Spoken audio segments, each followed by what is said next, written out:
Hello friends, स्वागत है आपका मेरे YouTube channel study with Ashok में। दोस्तों, आज हम एक नया सब्जेक्ट स्टार्ट कर रहे हैं, भारत की राज्य व्यवस्था या संविधान। ठीक है। और दोस्तों, ये सब्जेक्ट ऐसा है कि इसमें कुछ प्रावधान हमको आधुनिक भारत के इतिहास में भी मिलते हैं और इसे हम पॉलिटी में भी पढ़ते हैं। दोस्तों, मैंने इसके लिए 2 वीडियोज़ बनाए हैं। इसके अंतर्गत जो हम पहला चैप्टर पढ़ेंगे वो पढ़ेंगे भारत का संवैधानिक विकास। इसके लिए 2 वीडियो बनाए गए हैं।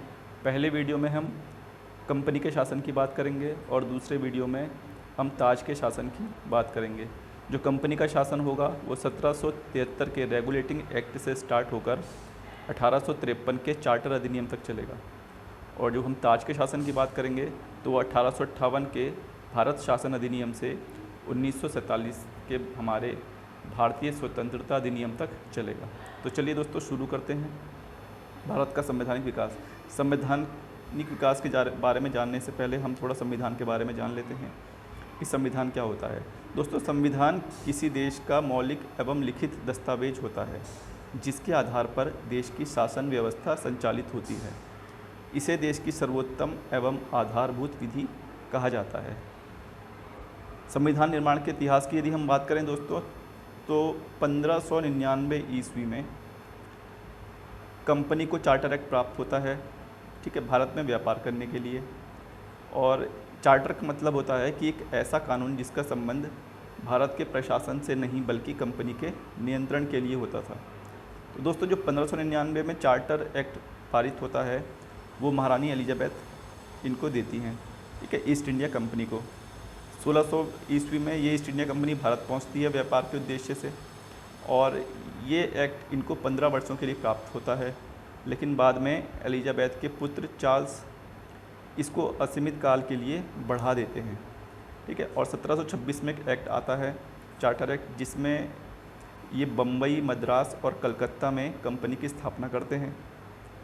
1757 में प्लासी की युद्ध होता है, ठीक है। और 1764 में बक्सर के युद्ध के बाद जो ये व्यापार करने आते थे, व्यापार के साथ साथ ये प्रशासन करना स्टार्ट कर देते हैं भारत में। 1764 के बक्सर के युद्ध के बाद ये बंगाल, बिहार और उड़ीसा यहाँ के प्रशासक बन जाते हैं। और इनके प्रशासन में जो भी भ्रष्टाचार होता है उसको कंट्रोल करने के लिए अंग्रेज़ों ने समय समय पर कई एक्ट पारित किए, जो बाद में भारतीय संविधान की सीढ़ियाँ बनी। दोस्तों, जो एक्ट नियंत्रित करने के लिए जो एक्ट बनता है उसी को रेगुलेटिंग एक्ट कहा जाता है। इसमें हम सबसे पहले देखेंगे 1773 का रेगुलेटिंग एक्ट। ये क्या है दोस्तों? इसे ब्रिटिश प्रधानमंत्री नॉर्थ ने लाए, ठीक है। प्रधानमंत्री उस समय नॉर्थ थे, इसलिए इसे नॉर्थ इंडिया एक्ट भी कहते हैं। ये भारत में ईस्ट इंडिया कंपनी के कार्यों को नियंत्रित करने के लिए ब्रिटिश गवर्नमेंट द्वारा उठाया गया पहला कदम था। इसमें पहली बार कंपनी के प्रशासनिक एवं राजनीतिक कार्यों को मान्यता मिली और केंद्रीय प्रशासन की नींव रखी गई थी।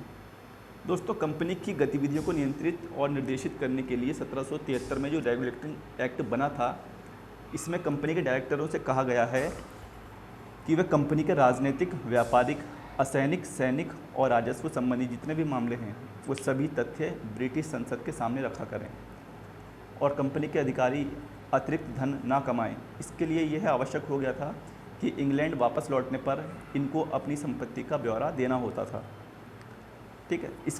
इस एक्ट की यदि हम विशेषताओं के बारे में पढ़ें तो इस एक्ट के तहत बंगाल के गवर्नर को बंगाल का गवर्नर जनरल कहा जाने लगा और इसकी सहायता के लिए 4 सदस्यीय कार्यकारी परिषद का गठन किया गया। और इसी के तहत बंगाल के प्रथम governor general Lord Warren Hastings बने। अब मुंबई और मद्रास के गवर्नरों को बंगाल के गवर्नर जनरल के अधीन कर दिया गया था।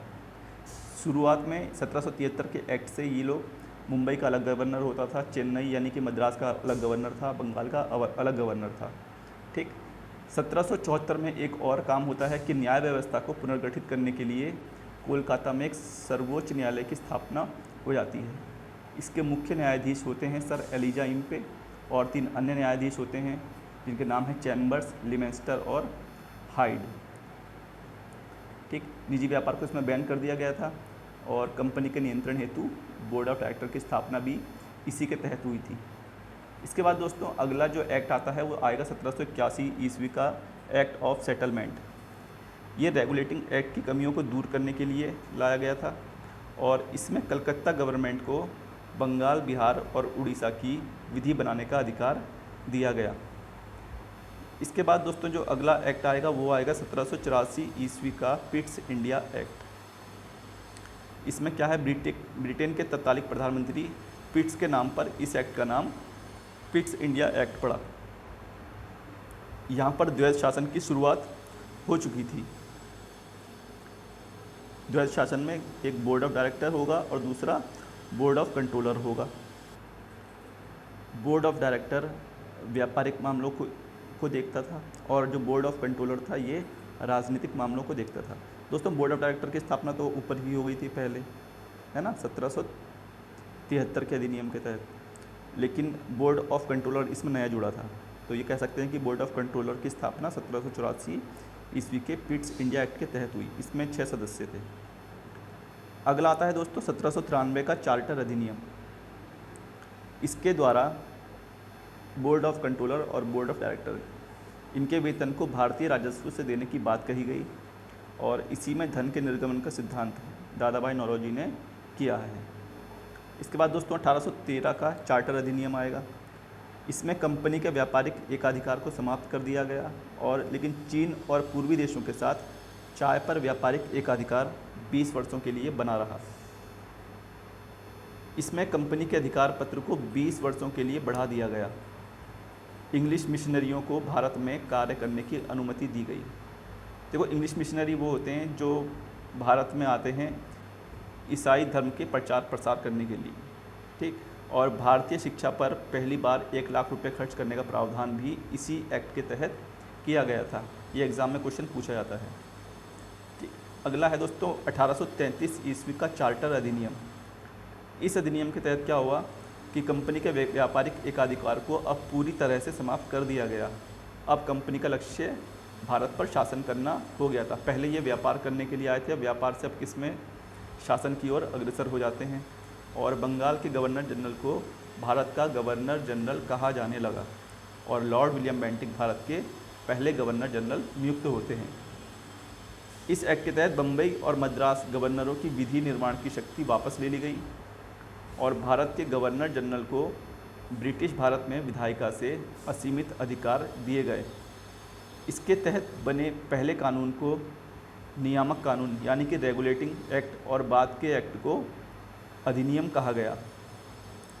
दोस्तों इसी में विधिक परामर्श हेतु गवर्नर जनरल की परिषद में विधि सदस्य के रूप में 4थे सदस्य को शामिल किया गया था। विधि आयोग का गठन किया गया, ठीक, जिसमें प्रथम विधि आयोग के अध्यक्ष कौन बनते हैं, लॉर्ड मैकाले। 1843 ईस्वी में दास प्रथा के विरुद्ध कानून भी इसी एक्ट के तहत लाया गया था। गवर्नर जनरल को संपूर्ण देश के लिए एक ही बजट बनाने का अधिकार दिया गया। इसके बाद दोस्तों अगला आता है 1853 का चार्टर अधिनियम। ये चार्टर अधिनियम श्रृंखला का यह अंतिम अधिनियम था। क्यों था अंतिम अधिनियम? क्योंकि 1857 में क्रांति हो जाती है मेरठ वाली, है ना। 1857 का विद्रोह हो जाता है। अंग्रेज सरकार को ये लगता है कि भारत जैसा भला पूरा देश हमारे हाथ से ना निकल जाए, इसलिए अब वो शासन को सरकार सीधे अपने हाथ में ले लेती है। अभी तक ईस्ट इंडिया कंपनी का शासन था, अब किसका आ जाएगा? 1858 के बाद आ जाएगा ताज का शासन, ठीक है। और इस एक्ट के तहत गवर्नर जनरल के लिए भारतीय विधान परिषद का गठन किया गया। सिविल सर्विसेज की शुरुआत भी इसी के तहत हुई और सिविल सर्विस भारतीयों के लिए खोल दी गई। 1854 में मैकाले समिति की नियुक्ति की गई और ये इंडियन सिविल सर्विसेज से संबंधित है, जिसे हिंदी में हम कहते हैं नागरिक सेवा, ठीक है। तो दोस्तों ये था कंपनी का शासन। इसके अगले वीडियो में हम पढ़ेंगे ताज का शासन। वीडियो यदि अच्छा लगे तो प्लीज़ लाइक, कमेंट और शेयर ज़रूर करें और लेटेस्ट अपडेट के लिए सब्सक्राइब ज़रूर करें। धन्यवाद।